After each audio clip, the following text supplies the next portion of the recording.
Hola y bienvenidos a Euronews Hoy. El presidente de Ucrania, Volodymyr Zelensky, se dirigió este lunes al Foro Económico Mundial de Davos por medio de una videoconferencia.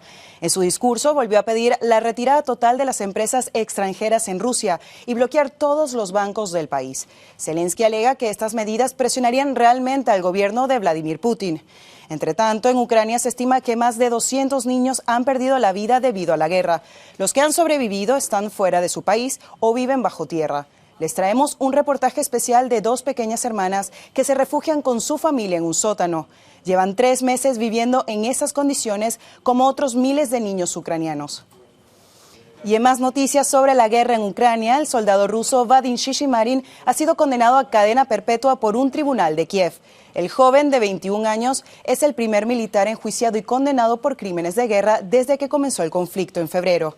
Shishimarin se había declarado culpable de haber disparado a muerte a un anciano desarmado que iba en bicicleta. Y en nuestro informativo les traemos también una actualización sobre la viruela del mono, que ya registra más de 80 casos en una quincena de países. 10 de ellos son europeos. España es el país más afectado. Conozca más adelante las medidas que están aplicando los gobiernos. Y en temas de América hablamos de Colombia y el cierre de campañas de las presidenciales y de la crisis de la leche en polvo para bebés en Estados Unidos, que ha recibido un primer lote de 35 toneladas de Alemania. Ahora sí, vamos con nuestros titulares. Volodymyr Zelensky habla en la reunión anual del Foro Económico Mundial de Davos para pedir la unidad en torno a su país y más sanciones para Rusia. Los bombardeos rusos continúan en la ciudad de Severodonetsk, en Lugansk, mientras el presidente Zelensky habla de 50 a 100 ucranianos muertos cada día en el este de Ucrania. La viruela del mono se extiende por Europa con 10 países afectados. Austria confirma su primer contagio. Bélgica y el Reino Unido imponen 21 días de aislamiento. El rey emérito de España, Juan Carlos I, llega a Madrid para verse con su hijo Felipe VI, en la última parada de un viaje con cierta polémica. Cierre de campaña en Colombia antes de la primera vuelta de las presidenciales, con el izquierdista Gustavo Petro como favorito, seguido por Federico Gutiérrez y Rodolfo Hernández. El presidente de Ucrania, Volodymyr Zelensky, inauguró con un discurso en videoconferencia la jornada de este lunes de la reunión anual del Foro Económico Mundial en Davos, Suiza. Un foro para abordar problemas globales y encontrar soluciones a los retos más urgentes del mundo. Ahora se decide si la fuerza bruta reinará en el mundo. Si gobierna, entonces nuestros pensamientos ni siquiera son interesantes. Y en Davos ya no tendrá sentido reunirse. ¿Por qué? La fuerza bruta no busca más que el sometimiento de aquellos a los que quiere subyugar. Y no discute, sino que mata inmediatamente. Como lo está haciendo Rusia en Ucrania ahora mismo, mientras hablamos. Zelensky es el primer jefe de Estado en intervenir en este foro económico, que se celebra por primera vez en presencia tras casi 2 años y medio de pandemia. No esperen al fuego letal. No esperen a que Rusia utilice armas especiales, químicas, biológicas o, Dios no lo quiera, nucleares. No den al agresor la impresión de que el mundo no opondrá la resistencia adecuada. Davos no será escenario de ninguna negociación entre rusos y ucranianos como lo ha sido durante conflictos pasados, ya que los organizadores del foro han excluido a los representantes del gobierno ruso y de empresas rusas. Los bombardeos continúan un día más en Lugansk, al este de Ucrania, con la ciudad de Severodonetsk convertida en el nuevo objetivo de Moscú. Las tropas rusas han ido ganando terreno en esta zona a pesar de los esfuerzos ucranianos por frenar el avance del enemigo. Las propias fuerzas locales derribaban un acceso a la ciudad a través del río Donetsk. Estas imágenes muestran a su vez un puente derribado por las tropas rusas, para las que esta ciudad es, estratégicamente hablando, prioritaria. Durante su encuentro en Kiev con el presidente polaco Andrzej Duda, Volodymyr Zelensky hablaba del alto coste que la guerra está suponiendo para Ucrania. Hoy, entre 50 y 100 personas pueden morir en el punto más difícil, en el este de nuestro país. Están defendiendo nuestro Estado y nuestra independencia, de la que todo el mundo habla. Todo el mundo lo dice, pero nosotros lo sentimos de una manera especial.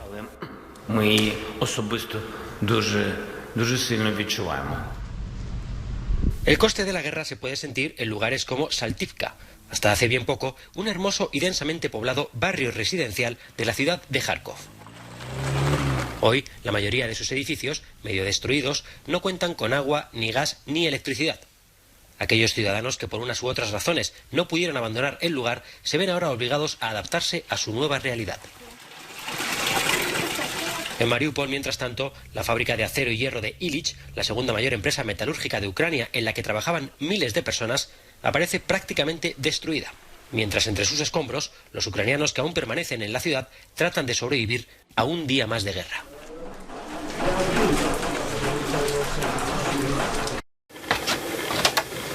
Alina y Cristina viven en Mykolaiv, Ucrania.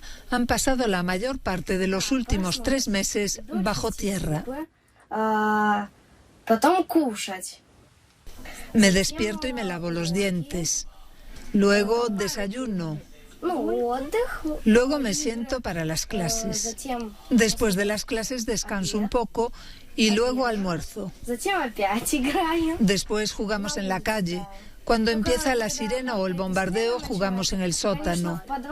En el momento en que bombardean, mamá baja. Papá se queda arriba, pero cuando es fuerte, papá también baja.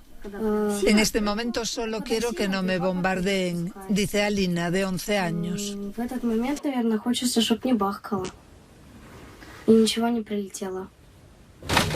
La invasión rusa de Ucrania ha tenido un impacto devastador en todos los aspectos de la vida aquí.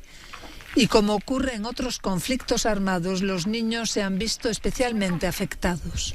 No creo que haya un solo niño en Ucrania que no haya sido tocado de una u otra manera por este conflicto. En los casos más graves, los niños que han estado expuestos directamente a la violencia, a semanas de bombardeos, a vivir bajo tierra en refugios, pueden desarrollar un trastorno de estrés postraumático, dice este portavoz de UNICEF.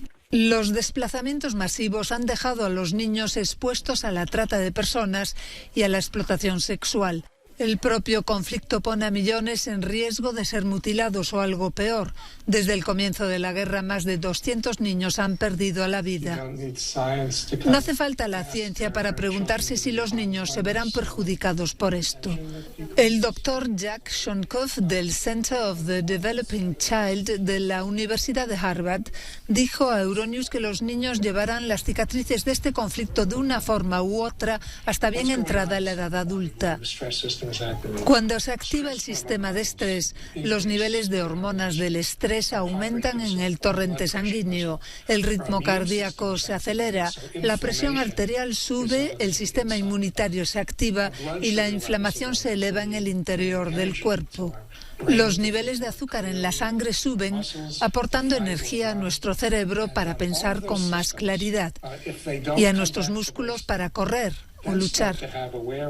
Y todos estos sistemas, si no vuelven a la línea de base, empiezan a tener un efecto de desgaste en partes del cerebro que pueden afectar al comportamiento, al estado mental y a la salud mental, pero también al sistema cardiovascular, inmunológico y al metabolismo en un efecto de desgaste. Y todos estos problemas aparecerán más tarde, dice. Más tarde, en el futuro, algo difícil de imaginar para la gente de aquí, ahora. No sé, ¿qué puedo planear hoy? Pueden bombardearnos, no tiene sentido adivinar el futuro. Viene un cohete y dejamos de existir. No veo el sentido de hablar de ello, del futuro. Vivimos al día, nos dice el padre de Alina y Cristina. Un reportaje de Annelies Borges en Mykolaiv, en el sur de Ucrania, para Euronews. Estamos en la región de Kharkov, al este de Ucrania. Un equipo de desminado está peinando la zona que acaba de abandonar el ejército ruso buscando minas sin detonar, aunque los combates continúan en los alrededores. Según Kiev, Ucrania necesitará al menos 5 años para limpiar su territorio. Hasta ahora ya se han desactivado más de 100.000 artefactos explosivos. Este jubilado ha regresado a su casa pese al peligro de las minas sin detonar.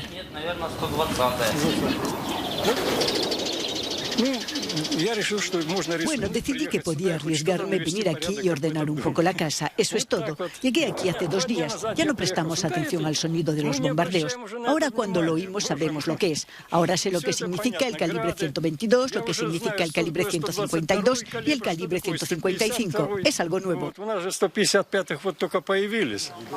Los equipos de desminado también tienen otra tarea. Ahora también tenemos que ser un poco psicólogos. La situación es estresante para la gente. Algunos necesitan ayuda para calmarse. Les das un vaso de agua y la persona se calma. Muchos solo necesitan alguien con quien hablar. Varios equipos extranjeros se encuentran ya en Ucrania para ayudar en el desminado y a partir de este lunes comenzarán a trabajar en diferentes regiones del país. El gobierno ucraniano estima que unos 300.000 kilómetros cuadrados de territorio están contaminados.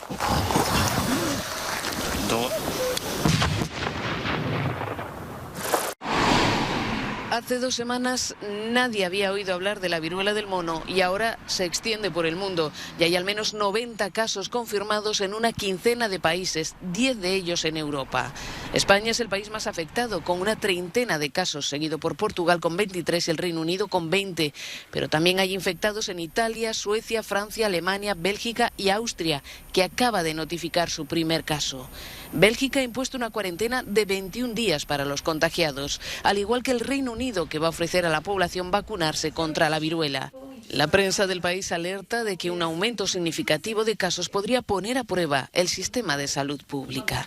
En España, la Comunidad de Madrid concentra el grueso de las infecciones, pero hay casos sospechosos en otras 8 comunidades autónomas. Los síntomas de la viruela del mono son fiebre, malestar general, inflamación de ganglios y erupción cutánea. Su transmisión se produce por contacto con heridas y fluidos corporales. Corea del Norte registra una explosión de contagios de COVID-19. El régimen, acostumbrado al hermetismo de cara a la comunidad internacional, podría verse obligado a pedir ayuda al exterior si la situación sigue empeorando. Les traemos un análisis sobre cómo el líder Kim Jong-un enfrenta la pandemia sin vacunas y con un débil sistema hospitalario. Veamos. La COVID-19 ha traspasado el telón de acero de Corea del Norte.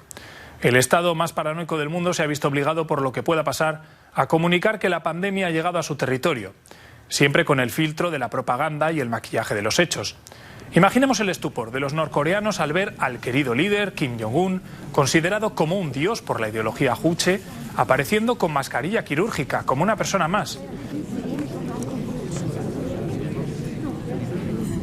Y viendo a los medios oficiales, por primera vez, dando noticias negativas en los informativos.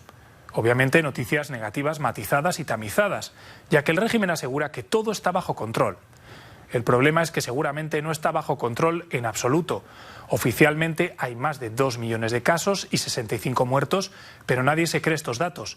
Y no solamente porque Pyongyang mienta sistemáticamente, sino porque, primero, carece de medios para hacer tests a toda la población y, segundo, porque su población es especialmente vulnerable a las enfermedades. La población de Corea del Norte está desnutrida debido a la bunkerización del régimen y a la falta de producción nacional.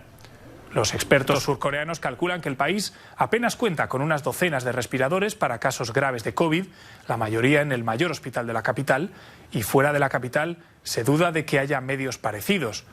Unas decenas de respiradores para 24 millones de habitantes y seguramente quedarán reservados a la élite norcoreana. Eso cuando se pueda acceder a los enfermos, porque las malas comunicaciones con las zonas fuera de la capital hacen inaccesible la ayuda hospitalaria para muchos. En definitiva, la previsión es que se produzcan decenas de miles de muertos. El régimen podría, con el anuncio de la llegada de la COVID, estar preparando el terreno para un deshielo con el mundo y para pedir ayuda internacional. El plan norcoreano hasta ahora, sin vacunas disponibles, es el confinamiento estricto. En un régimen orwelliano como este, pocos serán los que se salten el aislamiento de lugares de trabajo, de ocio o de residencia. Pero el confinamiento puede cortar las cadenas de suministro y que muchos mueran de hambre. Un precio pequeño para un régimen al que no le importan demasiado las vidas de sus habitantes. De momento deja para un eventual plan B las vacunas y la asistencia que le han ofrecido tanto China como la OMS, Estados Unidos y Corea del Sur. El gobierno norcoreano teme dejar entrar a personal extranjero y que eso pueda desestabilizar, y por eso bloquea la llegada de los suministros que necesitaría para llevar una campaña eficaz. Según la OMS, nadie se ha vacunado en Corea del Norte desde que se descubrió la vacuna. Corea del Norte ha reaccionado como con la epidemia de SARS o como hizo China en su momento, con hermetismo y supresión de la verdad. Pero aunque se vea obligada a resignarse, a depender del exterior, pocas horas después de anunciar los primeros casos de COVID, llevó a cabo una prueba con un misil balístico para recordar que puede que no tenga vacunas, pero sigue teniendo bombas nucleares y que ningún gesto hacia la comunidad internacional va a ser más que una tregua temporal. Entre vítores y aplausos llegaba este lunes al Palacio de la Zarzuela, en Madrid, el rey emérito Juan Carlos I, para verse las caras con el actual monarca español, Felipe VI, en el que no es ni mucho menos un encuentro más entre un padre y un hijo. Y es que la visita a España de don Juan Carlos, tras 2 años en Abu Dhabi, no deja de ser polémica para muchos, más aún teniendo en cuenta que se esperaban unas explicaciones o disculpas que, de momento, no han tenido lugar. El rey emérito llega a Madrid tras pasar unos días en la localidad gallega de San Xenxo, donde disfrutó con amigos del deporte de la vela. Desde el gobierno lamentan que el padre de Felipe VI haya perdido una valiosa oportunidad de dar alguna explicación sobre unos negocios irregulares en el extranjero que fueron los que acabaron derivando en su marcha a Emiratos Árabes Unidos. Juan Carlos vuelve este lunes a Abu Dhabi, casi con la seguridad de que el próximo retorno del rey volverá a dar que hablar.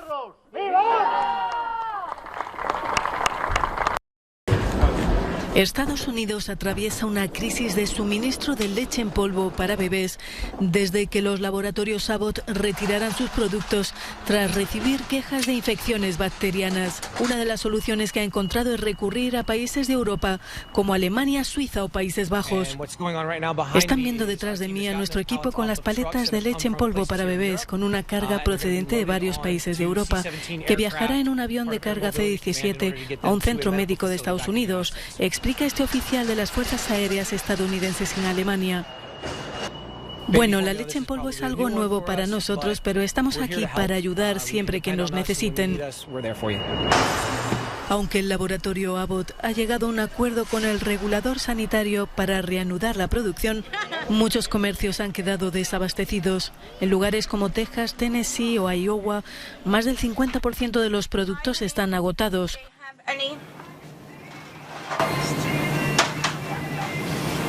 Quienes más sufren son las familias con menos recursos. Casi la mitad de esa leche se compra bajo el programa de ayuda a familias pobres. Estoy preocupada, la cosa se pone un poco más difícil, dice Rose, desempleada madre de 3 hijos. Estoy rezando para conseguir leche para mi hijo, tengo que cuidar de él. Los principales fabricantes de leche de fórmula como Nestlé y Reckitt Benckiser han aumentado los suministros a Estados Unidos para intentar resolver el problema. Recta final para las elecciones presidenciales en Colombia. A una semana de la primera vuelta, los principales candidatos han cerrado sus campañas. El izquierdista Gustavo Petro, favorito según todos los sondeos, comenzó la jornada con un primer mitin en Zipaquirá, la ciudad que le vio crecer, antes de hacer el gran cierre de campaña en la Plaza de Bolívar de Bogotá. La élite política y económica de Colombia se opone a que la sociedad colombiana sea productiva, moderna y justa, porque son un régimen de corrupción, porque no son políticos, porque son rateros y asesinos con el poder. Petro, que aparece siempre rodeado de impresionantes medidas de seguridad, ha agitado la campaña al denunciar un presunto complot del gobierno para impedir las elecciones. Las encuestas le dan en torno al 40% de los votos, lo que no le evitaría ir a una segunda ronda. Por detrás, con alrededor del 27% de los votos, está Federico Fico Gutiérrez, de la coalición de derechas Equipo por Colombia. Ha cerrado su campaña en Medellín, tachando de puro cuento las denuncias de complot de Petro. Días antes, en la ciudad de Armenia, decía esto sobre su rival de izquierdas. Vamos a trabajar a sacar a la gente de la pobreza, no a tener más gente en la pobreza, que es lo que terminaría pasando con ellos, que todo lo que toca lo dejan en cenizas. Esa campaña sucia, ese discurso de odio que hoy tienen, demuestran mucho cómo llegaría a ser un gobierno de ellos. Nosotros les vamos a ganar y los vamos a derrotar en democracia, la misma que ellos tanto desprecian. Pero si alguien ha dado la sorpresa en esta campaña, ese ha sido el populista Rodolfo Hernández, que se ha disparado en las encuestas colocándose en tercer lugar con el 20,9% de los votos. Su ascenso es tal que no se descarta que consiga pasar a la segunda ronda. Ingrid Betancourt, que era la única mujer candidata, anunció la semana pasada que se retiraba de la contienda para apoyar a Hernández. Fiel a su idea de política tranquila, el ingeniero, como le conocen sus seguidores, ni siquiera ha hecho un mitin de colofón, limitándose a un paseo por su localidad natal. Esta semana los candidatos podrán seguir haciendo campaña, pero solo en espacios cerrados.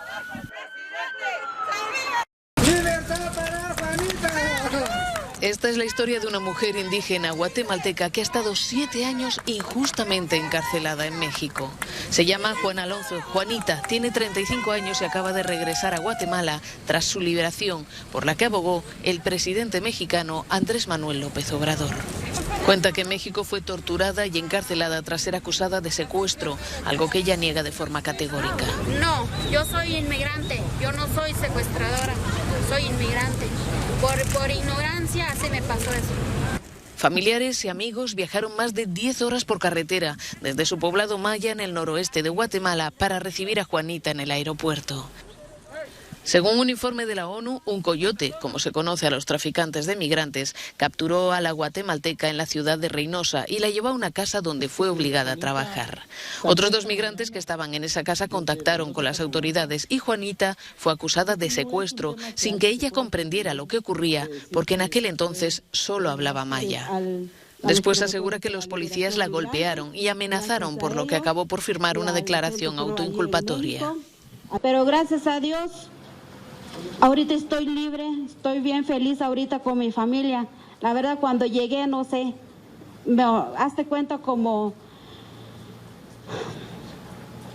Porque, no sé, me emocionó por mi familia. Como hace 8 años sin verlo. Cada año, miles de guatemaltecos emprenden el peligroso viaje a Estados Unidos sin papeles, huyendo de la pobreza y la violencia. El año pasado, el país norteamericano deportó vía aérea a 17.806 guatemaltecos. Juanita está muy afectada desde que vino. Hasta aquí Euronews hoy. En nuestro No Comen del día nos vamos a Irak, donde el gobierno anunció este lunes la suspensión de todas las actividades no esenciales y las operaciones en los aeropuertos debido a la tormenta de arena que azota Irak desde hace unas semanas. Miles de personas han sido hospitalizadas por este fenómeno. Gracias por vernos. Tienen más información en nuestras redes sociales y en nuestra página web. Hasta la próxima.